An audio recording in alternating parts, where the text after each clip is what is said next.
Quase toda história de imigração começa com uma despedida no aeroporto. Algumas começam antes disso, começam quando a decisão foi tomada, né, de ir embora, de partir. E quase sempre existe uma câmera, né, uma câmera real ou imaginária, que segue quem embarca, fazendo fotos de tudo: a mala, o passaporte, o novo endereço, o recomeço. Fica aquela impressão de que migrar é algo que acontece só para quem foi embora. Dizem que quem fica é só esperar. A vida continua, o grupo da família, o celular continua ativo, em alguns casos nem tanto. Tudo aparentemente segue, mas há um recomeço que também acontece do lado de quem ficou, sem embarque, sem mala, sem um novo endereço ou um recomeço. É um recomeço, mas de quem precisa reorganizar uma vida inteira em torno de uma ausência, de uma solidão, de uma ruptura, uma separação. Porque migração não é um movimento de uma única pessoa ou uma única família, né? Quando vai os pais e os filhos, aqueles que ficaram, né? Quem fazia parte da vida ali do dia a dia, também está dentro deste processo de migração. É a reorganização de um sistema inteiro familiar. E todo sistema, quando perde uma peça, precisa se reestruturar para continuar de pé. Toda família opera como uma pequena estrutura de funções. Alguém organiza, alguém é o porto seguro, alguém media conflitos, alguém sustenta emocionalmente, alguém toma decisões. Quando um filho, um cônjuge ou um pai ou mãe partem, não é apenas uma pessoa que saiu de cena, que foi embora e que tudo bem. É uma função inteira que precisa reencontrar um novo lugar. Bowlby, ao pensar o apego, mostrou algo que parece óbvio, mas raramente é dito. O vínculo não depende de uma presença física para existir, mas depende da proximidade cotidiana para se manter regulado, né, no dia a dia, na rotina.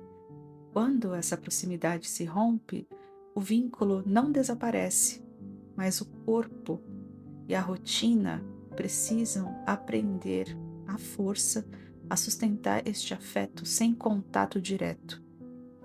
Existe hora marcada, né? A pessoa está trabalhando, que horas eu vou poder ligar porque ela está em outro país? E agora como que a gente vai, né, se comunicar?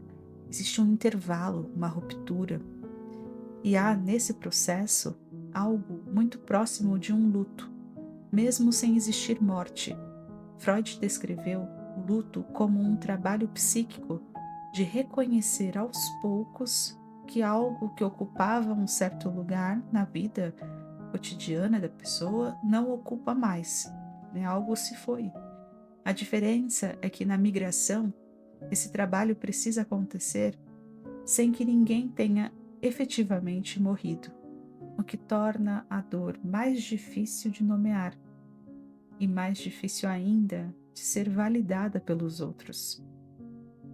Quem fica não perde uma pessoa, perde uma forma inteira de organizar o dia, o horário do almoço de domingo, a companhia daquele sábado ou feriadão, a companhia nas decisões pequenas, a certeza de que alguém está por perto se algo acontecer.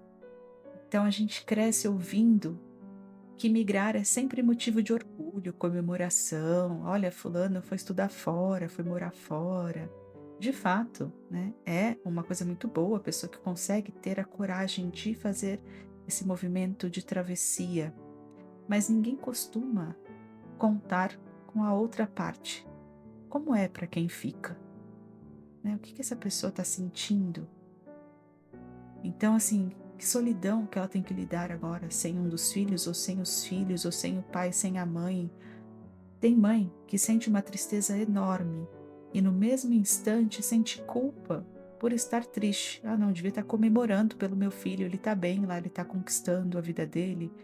puxa, estudou muito para estar onde ele está agora, para conseguir isso, né? A gente lutou muito, tinha um objetivo, sempre com aquela culpa, porque ele foi buscar uma vida melhor, eu deveria estar feliz por ele. Tem pai que perde a rotina de decisões que dividia com o filho e não sabe nomear esse vazio, porque parece pequeno demais para dizer em voz alta. Tem casal que se separa porque um dos dois parte primeiro para se estabelecer lá fora e o outro fica esperando, e essa espera também transforma o casal, mesmo quando o amor continua inteiro. Existe uma marca, né? Algo que acontece ali entre os dois. A gente pode amar a decisão de alguém partir, respeitar e ao mesmo tempo, né, sentir orgulho, mas também sentir uma dor genuína com a distância.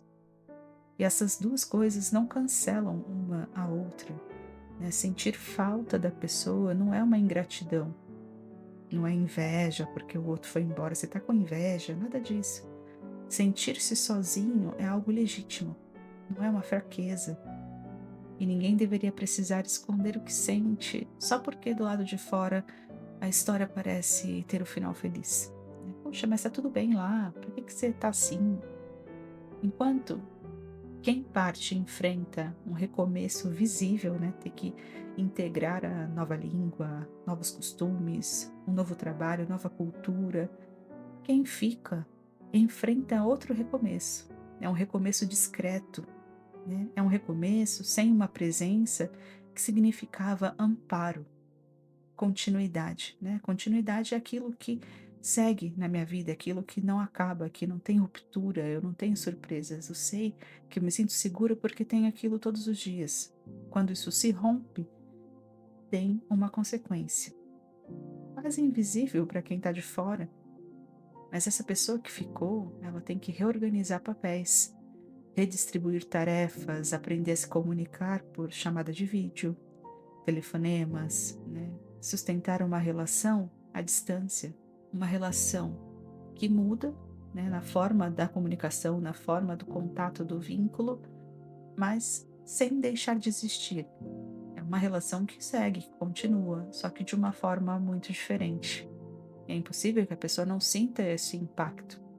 Filhos que tentam recomeçar em outro país carregam sua própria dor de ruptura, mas pais e irmãos que ficam carregam uma dor espelhada, a de reconstruir presença em torno de alguém que já não está fisicamente ali.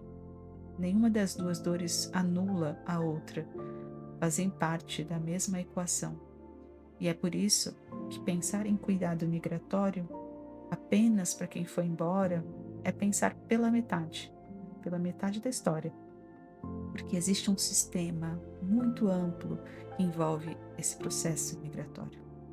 Quem fica também atravessa uma transição identitária, também precisa reorganizar sua rede de apoio, também se beneficia de um espaço para elaborar o que muda quando a família se redesenha. Se você é quem ficou, pai, mãe, irmão, irmã, parceiro, parceira, filho, filha, e sente que a sua parte dessa história quase nunca é perguntada, isso também merece espaço. Você não precisa comemorar o tempo todo uma decisão que também dói, né, que machuca você. Pode estar orgulhoso e ao mesmo tempo sentir raiva, sentir vazio no dia a dia real, né, porque as duas coisas cabem em você. Nós somos feitos de ambivalências, de sentimentos contrários, né? Nós temos amor e ódio, raiva, ternura, doçura, alegria, tristeza. E é legítimo. Você que se importa, né? Você vai ficar triste também. Não é uma pessoa qualquer que foi embora. É alguém que você tem ou tinha uma ligação muito forte. Às vezes parece que se enfraqueceu. Se essa distância tem pesado mais do que você consegue sustentar sozinho, fazer terapia pode ser um espaço para colocar em palavras o que a rotina não deixa parar e sentir. que também importa aquilo que quem ficou está sentindo, né, diante de todo esse processo que modifica uma estrutura familiar. Não é só quem foi embora que precisa de cuidado emocional, fortalecimento. Quem ficou também precisa dessa atenção, desse cuidado, desse amparo. Então, no vídeo de hoje eu fico por aqui e a reflexão é essa: quem ficou faz parte do processo migratório. Não é só quem foi embora que precisa de cuidado, que precisa de terapia, que precisa se redescobrir, se reconstruir, recomeçar. Também existe o recomeço de quem fica sem aquela presença. Eu sou Letícia Shin, do Terapia no Japão, uma psicóloga brasileira morando no Japão. Curte, comente, compartilhe, se inscreva no canal e até o próximo vídeo.